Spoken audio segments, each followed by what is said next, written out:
Jacob Fincher, born and raised in Waxahachie, Texas, and blessed to be a part of a company that gets to service, with a few of my partners, gets to service roll-off dumpster container to Ellis County, and then same side of that company, we do dirt work, clean up, make ready for pool construction, home build, stuff like that.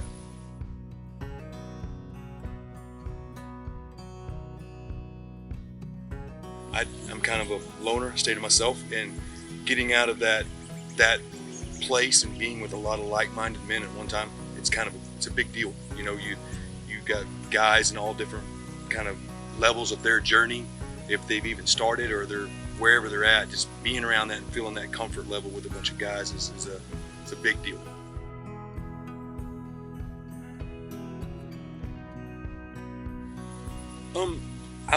I'm a big believer. I'm a dad of 3, and I'm a big believer in the Lord putting someone on people to speak.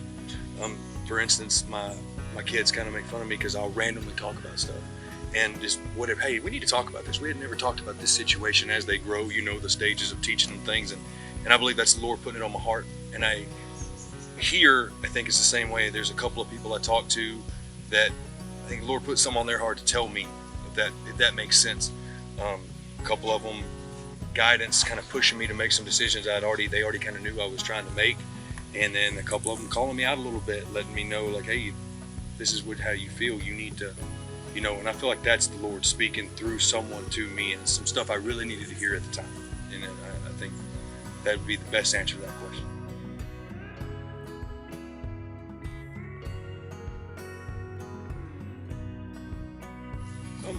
I 100%.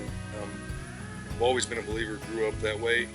But it's kind of like the path of, I think, any man goes through. You kind of go through this up and down. And the past few years has been a down for me in that stage of life, you know.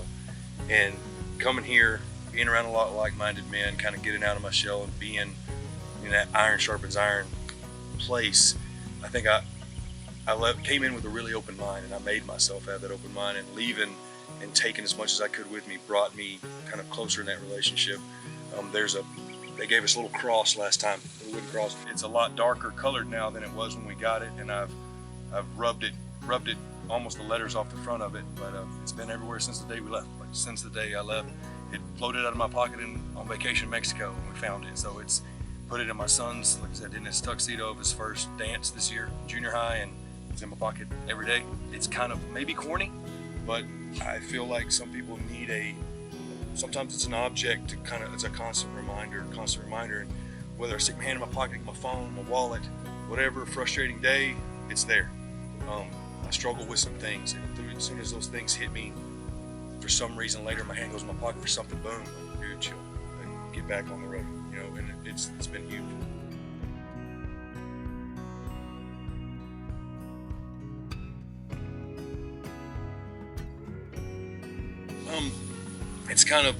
It's cliche, just do it, just come on, go. You could just say, come on, man, whatever. But I think one of the impactful things someone said to me at a table, we kind of talked about each other's past in history, and one of my things was I know everyone, but I kind of stay to myself.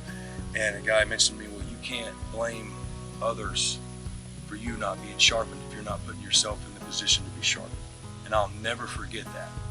That is huge. Like, don't sit at home. Your sword's not going to get sharpened in the sheath in the garage. Take it out and go get sharpened so you can sharpen someone else. And that's a big deal for me, and I'll never forget that. I could probably give you about 7 quotes from different guys of that group that I've kept with me since a year ago, to continue to try to sharpen myself so I can sharpen my sons, my friends, my guys that work with me, anybody that impacts me. You know, that's why when I was asked to do this, I'm like, yes, absolutely. Because I want someone else to be able to take advantage of something that I felt like was gifted to me a year